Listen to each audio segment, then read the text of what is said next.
Shalom. Berjalan mengatasi segala kepusingan. Mengapa orang bisa pusing? Kalau kita lihat dari contoh yang diambil dari 2 Korintus pasal 5 ayat 7, di sini menceritakan tentang bagaimana Rasul Paulus menghadapi semua kepusingan yang dia alami. Coba Ibu Bapak bayangkan. Mengapa sih orang bisa pusing? Karena banyak hal. Tapi pusing itu terjadi di pikiran kita, dalam hati kita. Contohnya Rasul Paulus, dia diperlakukan tidak adil. Kadang-kadang orang itu hanya menuntut hak, tapi tidak mau melakukan kewajiban. Dan itu menimbulkan satu kekacauan. Dan itu yang terjadi. Kita dipertontonkan baru-baru ini, ya seperti itulah di negeri kita. Di mana orang bisa diperlakukan berbeda. Hukum bisa diberlakukan berbeda, tergantung statusnya, tergantung kepentingannya.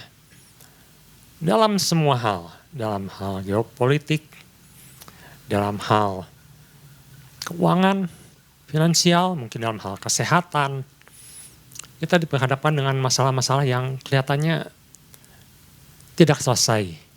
Jadi masalah yang memusingkan pikiran kita. Rasul Paulus dihakimi, dianggap sesat ajarannya, sulit, bahkan ada yang menuliskan ajarannya susah dicerna. Bahkan dikatakan dia aneh sendiri, tidak bisa kompromi, bahkan dibilang dia galak kalau dalam tulisannya. Dia difitnah ajarannya, sesat lah. Dia rasul paling kecil lah, dia bukan murid Tuhan langsung, bukan dalam 12 murid. Banyak hal-hal yang dialami. Bahkan, dia juga mengalami di mana air susu dibalas dengan air tuba. Ketika dia menuliskan dalam surat pada Timotius, dia katakan, semua meninggalkan aku. Seluruh Asia kecil. Hilang jemaatnya, kemana? Takut. Takut karena dia penjara. Dianggapnya pesakitan. Padahal dia sudah melakukan semuanya untuk jemaat. Masa lalunya diungkit-ungkit bahwa dia pernah menganiaya, bahwa dia bekas penjahat, disalahpahami, maksudnya baik tapi dianggap tidak benar, dianggap jahat. Nah seperti itu yang bisa bikin orang jadi pusing. Belum lagi masalah yang tadi, masalah keuangan lah, masalah hubungan relasi lah dengan keluarga, suami istri, anak, masalah finansial. Kita semua sedang diperhadapkan dengan masalah-masalah seperti itu. Tidak ada kepastian. Mari kita lihat sebelum masuk ke ayat yang ke-7, kita lihat di ayat ke-4 dulu. 2 Korintus pasal 5 ayat ke-4. Mengapa seperti itu? Sebenarnya Tuhan sudah sampaikan. Sebab selama masih diam di dalam kemah ini, atau kita hidup di bumi ini, selama kita masih dalam tubuh jasmani ini, dengan kata lain selama kita masih hidup di dunia ini, kita mengeluh oleh beratnya tekanan. Sampai sini dulu. Nanti kita akan lanjutkan. Maksudnya begini. Ini adalah realita yang terjadi. Kita tidak bisa menghindar atau memungkiri bahwa selama orang hidup, selama kita masih hidup, kita akan mengalami hal-hal yang kita katakan jadi beban. Jadi masalah. Jadi sesuatu yang berat. Itu tidak bisa kita hindari. Itu yang namanya orang masih hidup. Tapi di sini Tuhan berpesan bahwa kita hidup bukan hanya dari jasmani saja. Ada hal-hal rohani, ada hal-hal yang kekal. Dan Tuhan ingin kita bisa melihat, melampaui. Jangan hanya terbatas pada hal-hal yang jasmani. Oleh karena itu kita lihat bahwa ada pesan yang Tuhan sampaikan bahwa kita harus bisa melihat dengan mata rohani yang Tuhan berikan. Kita lihat di 2 Korintus pasal 5 ayat 7, ini yang menjadi ayat utama. Di situ Paulus menekankan bahwa kita ini hidup karena percaya, bukan karena melihat atau eido, hanya melihat hal-hal yang bisa dilihat. Kita harus juga bisa melihat hal-hal yang tidak bisa dilihat. Karena kita ini adalah manusia rohani, manusia Allah. Orang yang diberikan roh Allah dan sanggup untuk melihat roh Allah, karena ditekankan oleh Paulus ini kita sudah ada Roh Kudus yang akan menguatkan, memimpin, membuat kita bisa melihat apa yang orang lain tidak bisa lihat. Ayat 5, mari kita baca. Tetapi Allah lah yang justru mempersiapkan kita untuk hal itu dan yang menggunakan roh, yaitu Roh Kudus, kepada kita sebagai jaminan segala sesuatu yang telah disediakan bagi kita. Jadi ada jaminan bahwa Roh Kudus akan membukakan, memampukan kita untuk bisa melihat, bisa punya iman untuk melihat apa yang Tuhan inginkan, apa yang Tuhan kerjakan. Dan sebenarnya ada yang perlu kita buang. Nah, kita kembali ke 2 Korintus pasal 5 ayat 4, ini akan saya bawakan di pagi hari ini. Terjemahan lain mengatakan ada sedikit berbeda dengan bahasa Indonesia. Saya akan bacakan bahasa Indonesianya dulu. Sebab selama masih diam di dalam kemah ini, atau dalam tubuh ini, dalam jasmani ini, kita mengeluh. Kita mengeluh, kita menderita, kita mengalami hal-hal seperti yang sudah kita lihat. Seperti yang tadi sudah saya sampaikan, hal-hal yang tidak kita suka sebenarnya. Oleh beratnya tekanan, ada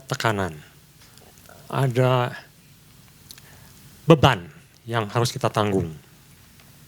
Karena kita mau mengenakan pakaian baru itu tanpa menanggalkan yang lama, supaya yang fana itu ditelan oleh yang hidup. Nah, ini mungkin agak sedikit membingungkan ayatnya. Tapi maksudnya kurang lebih begini. Saya coba cerna apa maksudnya. Banyak yang berpendapat seperti ini. Jadi orang Yahudi itu memakai pakaian itu 2 layer. Pakaian dalam dan pakaian luar. Yang disebut jubah itu pakaian yang luar. Waktu itu Rasul Paulus mengalami banyak tantangan, diantaranya dari pandangan orang Gnostik yang mengatakan bahwa yang semuanya spiritual itu baik, tapi yang jasmani ini buruk. Jadi Rasul Paulus mengatakan bahwa tidak mungkin kita melepaskan pakaian yang bagian dalam. Karena kalau kita lepaskan, itu akan melihatkan ketelanjangan kita, sesuatu yang memalukan. Tetapi yang Rasul Paulus jelaskan di sini adalah kita harus mengenakan pakaian atau jubah yang baru. Jubah luar, bukan jubah dalam. Di mana jubah ini adalah kemuliaan atau jubah kemuliaan dari Kristus. Nah, itu maksudnya. Jadi kita harus mengenakan jubah Kristus. Nah, kita kembali bahwa selama kita hidup dalam bumi ada keluhan-keluhan yang kita alami, baik itu dalam hal fisik, dalam hal kelemahan, bahkan ada yang cukup lelah hidup di bumi ini.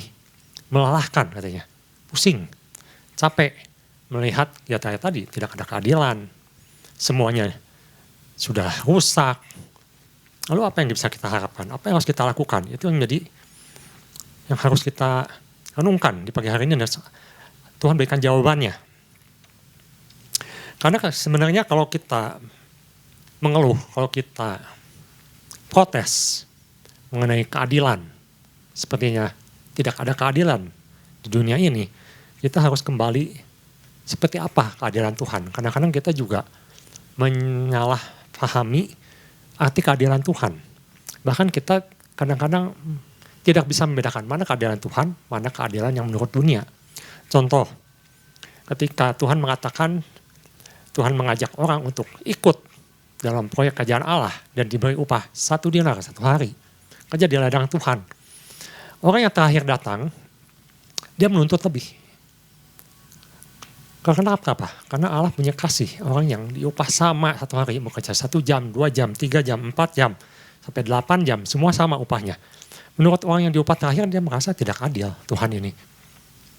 Tapi Tuhan katakan, bukankah kita sudah sepakat bahwa kerja hari ini dibayar 1 dinar.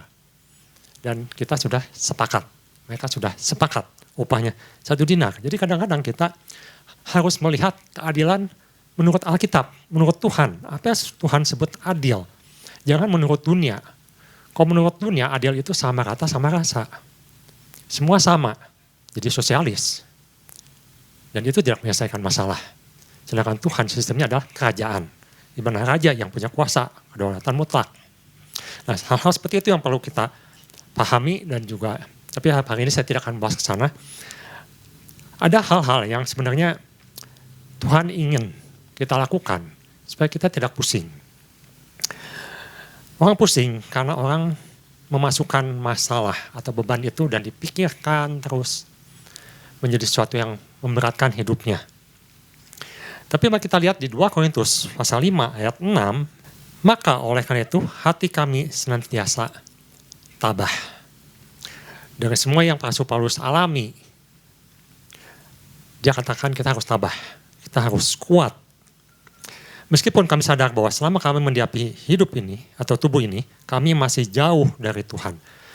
Jadi kita harus sadar pertama bahwa selama kita masih hidup di bumi ini, kita harus tabah. Apa sih tabah? Tabah itu dalam bahasa terjemahannya mempunyai good courage atau punya semangat yang kuat, semangat yang diberikan oleh Roh Kudus. Apa itu? Yang tetap semangat itu, tetap percaya pada firman Tuhan. Bahwa Tuhan akan melakukan apa yang Tuhan janjikan, apa yang Tuhan sudah firmankan. Ada optimisme bahwa Tuhan akan jadikan satunya baik untuk anak-anak Tuhan. Dan ada keberanian untuk melakukan apa yang Tuhan perintahkan. Itu disebut dengan tabah. Karena kita tidak bisa dalam bumi ini selama kita masih hidup, apa yang disebut dengan utopia atau sesuatu yang sempurna. Rasul Paulus katakan yang kita alami sekarang ini hanya bayang-bayang. Kesempurnaan yang Tuhan miliki kita hanya bisa mengalami nanti full, sempurna itu ketika kita bersama dengan Tuhan di surga, di kerajaan nanti ketika Allah berkuasa, ketika kita masuk dalam kerajaannya yang kekal, kita bisa mengalami yang namanya sempurna itu. Jadi bumi ini, kita ini hanya agen yang berusaha melakukan tugas yang Tuhan berikan untuk menunjukkan bagaimana kerajaan Allah itu hadir di bumi. Tetapi tidak akan bisa sempurna. Karena manusia itu pasti akan menentang. Manusia tidak suka dengan sistemnya apa yang Tuhan bikin. Oleh karena itu ayat ke-9 mengatakan, sebab itu kami juga berusaha, baik kami diam dalam tubuh ini maupun kami diam di luarnya, supaya kami berkenan kepadanya. Jadi yang Rasul Paulus katakan yang penting itu, kita harus bisa berkenan kepada Tuhan.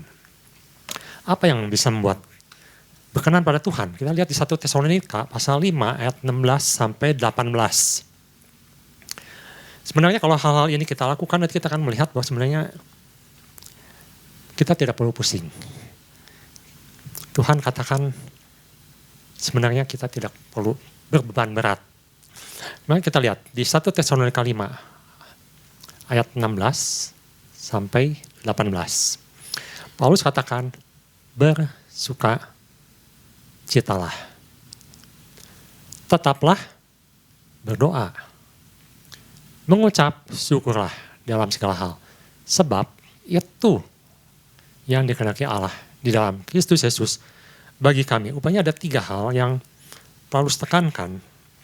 Bagaimana kita bisa meringankan beban yang kita tahu bahwa di dunia ini semuanya sudah kacau, sudah menekan, dan sudah parah. Tapi ada tugas anak-anak Tuhan yang harus dilakukan. Yang pertama, bersyukur. Bersyukur. Bersyukurlah dalam segala hal, karena itu yang dikehendaki Allah dalam Kristus Yesus. Apakah bersyukur itu mudah? Tidak mudah.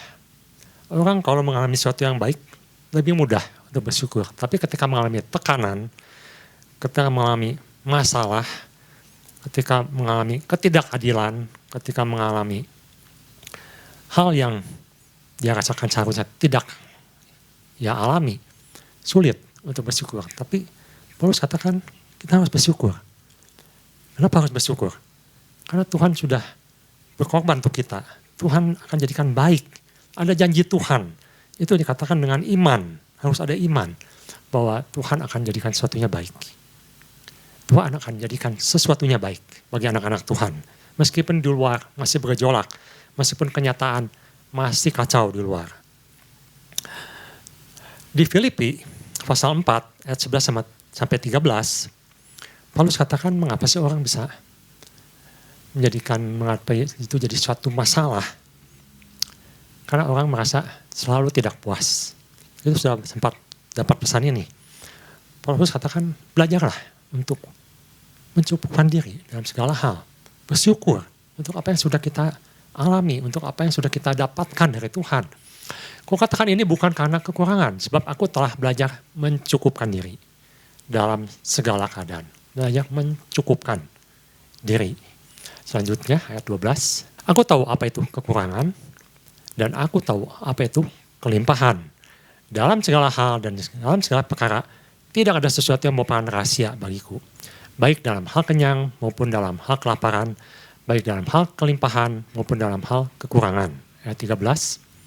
Segala perkara dapat kutanggung dalam Dia yang memberi kekuatan kepadaku. Ketika kita belajar untuk mencukupkan diri, bersyukur pada Tuhan, maka di sini katakan segala perkara dapat kutanggung di dalam Dia, di dalam Tuhan yang memberi kekuatan di dalam Dia, yang memberi kekuatan kepada kita.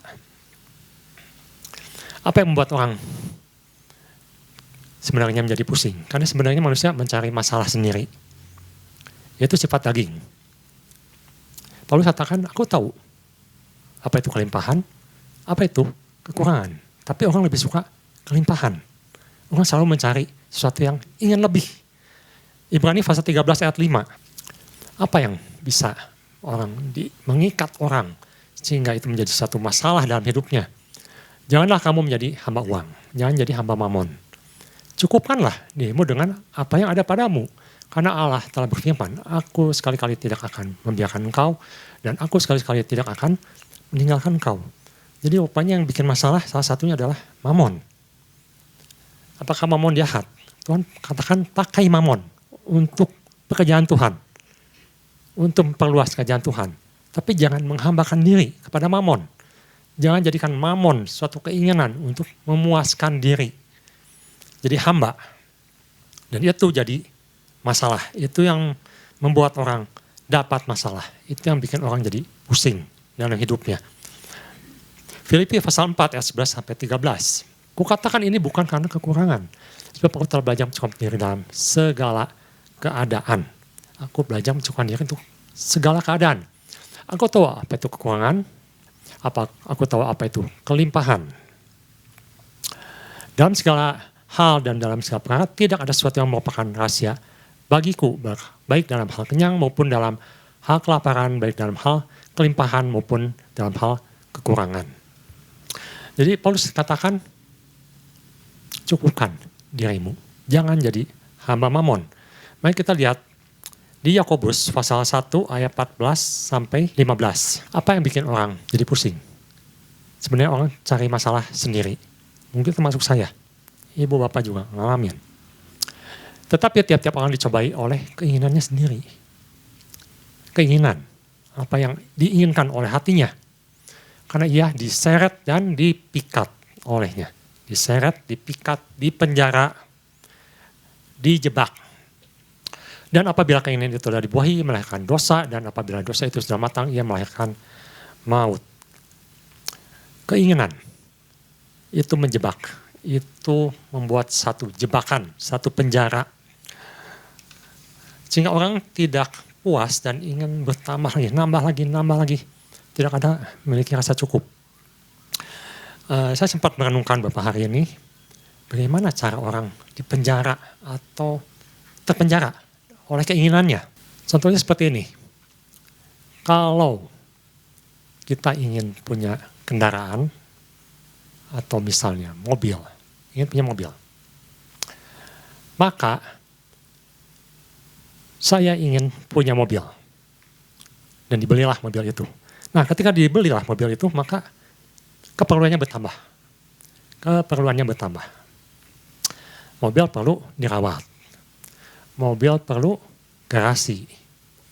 Mobil perlu biaya tambahan.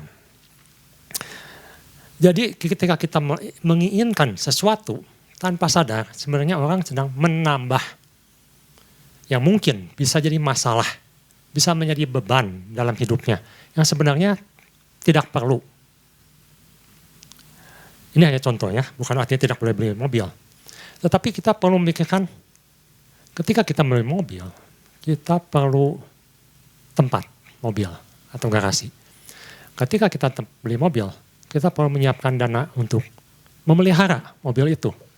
Perawatan rutin, bengkel, biaya. Nah itu kadang-kadang kita tidak perhitungkan hal itu. Sehingga ketika kita menginginkan sesuatu, minta ke Tuhan sesuatu, mendoakan untuk kepuasan kita melupakan bahwa bebannya bertambah. Beban yang sebenarnya tidak perlu ada. Contoh lainnya, ada satu perusahaan di Amerika, perusahaan ini sangat terkenal dan besar, yang sangat mengerti psikologi manusia. Nah kalau ibu bapak pernah tahu satu merek itu, merek yang luar biasa, yang sangat inovatif, sangat kreatif.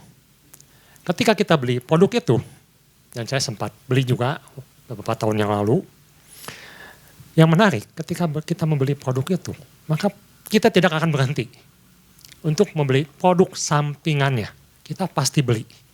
Mau nggak mau kita pasti beli. Mengapa? Karena ketika kita beli produk itu, maka kita harus membeli produk sampingan atau misalnya untuk mencas alat itu dia perlu alat yang khusus, yang spesifik, di mana kita tidak bisa dapatkan di tempat lain kecuali membeli produk dengan merek yang sama. Itu baru salah satunya. Belum casingnya harus untuk produk itu. Belum lagi programnya harus khusus merek itu. Sehingga ketika saya atau ibu bapak membeli produk itu, kita tidak berhenti di situ. Kita akan terus bernambah lagi, harus tambah lagi. Dan ini menjadi seperti suatu jebakan, tanda kutip. Suatu penjara di mana keinginan kita tidak bisa selesai. Kita harus tambah lagi keinginan kita. Kita harus tambah lagi kebutuhan kita. Kita harus tambah lagi. Karena alat itu menuntut tambahan itu. Nah seperti itu. Jadi Paulus katakan, coba belajar untuk cukupkan diri. Pertimbangkan sebelum melangkah. Pertimbangkan sebelum kepusingan itu muncul. Dan menjadi beban yang sebenarnya tidak perlu. Mari kita lihat di Lukas pasal 21 ayat 34. Di sini menarik karena ada hal-hal yang bisa menjebak hati kita. Jagalah dirimu supaya hatimu jangan sesat oleh pesta pora dan kemabukan serta kepentingan-kepentingan duniawi. Dan supaya hari Tuhan jangan dengan tiba-tiba jatuh ke atas dirimu seperti suatu jerat atau suatu jebakan, suatu ikatan. Paulus mengatakan, jagalah dirimu, jagalah hatimu. Jangan serat oleh pesta pora dan kemabukan serta kepentingan-kepentingan duniawi. Terjemahan lain mengatakan, jagalah hati. Kalau kita perhatikan ke bahasa aslinya atau terjemahan lainnya, di situ lebih jelas. Itu dikatakan, janganlah kehidupan spiritualmu menjadi tumpul. Mengapa kita bisa masuk dalam jebakan-jebakan seperti yang sudah dijelaskan tadi? Karena spiritual kita tumpul. Kehidupan spiritual kita tumpul. Dengan kata lain, kita hanya mementingkan hal-hal yang jasmani. Hal yang dilihat, apa yang diinginkan oleh mata, apa yang diinginkan oleh hati. Tapi mengesampingkan kebutuhan rohani. Sehingga kehidupan spiritualnya menjadi tumpul. Sehingga hati menjadi berat dan menjadi, kalau dalam terjemahan lain katakan menjadi mati rasa. Jadi mati rasa untuk hal-hal rohani. Dan lebih ke pesta pora, dalam terjemahan lain katakan lebih menuntut hal-hal yang menyenangkan. Kehidupan. Atau terjemahan lainnya self-indulging living. Nah, saya sempat baca juga, ibu-bapak boleh cek juga, boleh koreksi juga. Kehidupan anak-anak muda sekarang, terutama generasi muda, di mana mereka dalam kehidupannya, mereka mulai apatis akan masa depan mereka, sehingga mereka mulai malas untuk menikah, maksudnya menikah resmi, malas untuk punya anak, malas untuk menabung, malas untuk beli rumah atau mencicil rumah. Mereka katakan untuk apa mereka melakukan semuanya itu. Karena katanya menabung pun tidak akan cukup. Dan kalau punya anak pun jadi repot. Nah itu disebut dengan self-indulgent living. Jadi akhirnya mereka memutuskan untuk nikmati apa yang dimiliki. Apa yang bisa dilakukan, nikmati. Makanya ibu bapak mungkin bisa melihat satu gejala saat ini, di mana orang mengatakan kritis atau krisis keadaan ekonomi. Tapi Anda boleh lihat, boleh berkunjung, dan saya sempat juga mensurvei di sosmed, di mana kafe-kafe selalu penuh. Orang sedikit-sedikit kafe, orang sedikit-sedikit kumpul, orang sedikit-sedikit kumpul untuk makan bareng, mencari makanan yang enak. Dan ibu bapak bisa cek juga, kadang-kadang itu bukan harga yang ringan, bukan harga yang murah. Sekali makan itu ratusan ribu. Jadi ada suatu gejala di mana mereka untuk apa? Untuk apa? Mereka sudah putus harap, tidak berharapan lagi, dan memutuskan lebih baik memuaskan hati, lebih baik memuaskan diri dengan apa yang dia bisa dapatkan. Nah ini disebut dengan kehidupan spiritual yang menjadi tumpul dan hanya mementingkan untuk kesenangan hatinya. Ini yang bikin jadi masalah. Ini yang akan menjadikan bikin kita hidup jadi tambah pusing. Karena keinginan-keinginannya malah dipuaskan. Bukan melihat sesuatu yang kekal, tetapi memuaskan untuk sesuatu hal yang memuaskan jasmani. Karena itu Tuhan katakan, mintalah. Jika kita memang perlu, minta. Jadi katakan berdoa, bersyukur, meminta untuk apa yang memang kita perlukan. Filipi pasal 4 ayat 6-7, janganlah hendaknya kamu khawatir tentang apapun juga, tetapi nyatakanlah dalam segala hal keinginanmu. Ini saya cut dulu sini. Keinginanmu dalam terjemahan lainnya adalah apa yang kau butuhkan, apa yang kau kurang, ingin ditambahkan, apa yang ingin kau minta, dalam arti, dalam bahasa Inggrisnya begging. Begging itu memohon untuk sesuatu yang memang perlu, memang penting, memang ini sangat diperlukan, genting keadaannya, kepada Allah dalam doa dan permohonan dengan ucapan syukur. Kembali Paulus mengingatkan, sampaikan semua kepusinganmu dalam doa, dalam permohonan, dengan ucapan syukur. Ketiga hal ini diingatkan kembali. Tapi di sini bukan hal apa yang disebut dengan yang tadi saya jelaskan, bukan untuk memuaskan kedagingan kita, bukan untuk memuaskan apa yang kita inginkan, tetapi ini memang penting, ini memang perlu, ini memang kurang, dan Tuhan akan tambahkan, Tuhan akan beri. Mari kita lihat Lukas pasal 21 ayat 34. Jagalah dirimu, supaya hatimu jangan sesat serat oleh pesta pora dan kemabukan serta kepentingan-kepentingan duniawi. Dan supaya hari Tuhan jangan dengan tiba-tiba jatuh ke atas dirimu seperti suatu jerat. Bukan untuk memuaskan hati dan dijebak oleh keinginan-keinginan yang terus bertambah, yang mengikat, yang menipu. Saya ingat ada satu ayat yang mengatakan, mana ada orang yang minta kepada bapaknya, minta roti, Tuhan berikan ular, Tuhan berikan batu. Tuhan Yesus mengatakan, roti itu ada sesuatu yang penting, sesuatu yang kita perlukan dalam hidup, sesuatu yang urgent, sesuatu yang tidak bisa kita lewati dalam kehidupan ini. Dan dia katakan, mana ada bapak yang tahu kebutuhan anaknya, keperluan anaknya, kepentingan anaknya, yang urgent, yang memang dia perlukan. Dan Tuhan kasih sesuatu atau tidak memberi sesuatu yang memang dia perlukan. Yesus katakan, Bapa yang di dunia pun tahu dan peduli, apalagi Bapa yang di surga. Nah jadi, pagi hari ini, kita diingatkan kembali. Sebenarnya, ada hal-hal yang perlu kita doakan, harus kita doakan, tapi kita juga harus sadar bahwa dalam dunia ini kita tidak bisa mendapatkan sesuatu yang sempurna. Tugas kita hanya melakukan apa yang Tuhan perintahkan, membawa terang, membawa tugas, kerajaan Allah, sisanya bagian Tuhan. Kita hanya bisa berharap suatu membaik, kita ingin semuanya membaik, tetapi selama kita hidup di dunia, Paulus katakan, beban itu akan selalu ada dan tidak selesai sampai nanti di kekekalan Tuhan akan berikan sempurna untuk anak-anak Tuhan. Oleh karena itu tugas kita adalah berdoa. Terus menerus berdoa. Saya ingin kita ajak, kita baca satu ayat sebagai ayat penutup. Lukas pasal 18 ayat 1. Ini yang Yesus pesankan kepada murid-murid dan pada kita. Mari kita baca.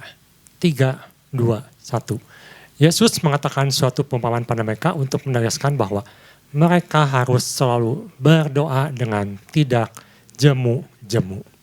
Berdoa dengan tidak jemu-jemu. Terus berdoa. Mari kita doakan untuk pemerintah kita. Doakan keluarga kita. Doakan untuk semuanya. Biar Tuhan turut bekerja. Dan biarlah hati kita penuh dengan melimpah dengan ucapan syukur. Cukupkan dalam segala hal. Dan biar damai sejahtera Allah melimpah dalam hidup kita. Tuhan Yesus memberkati.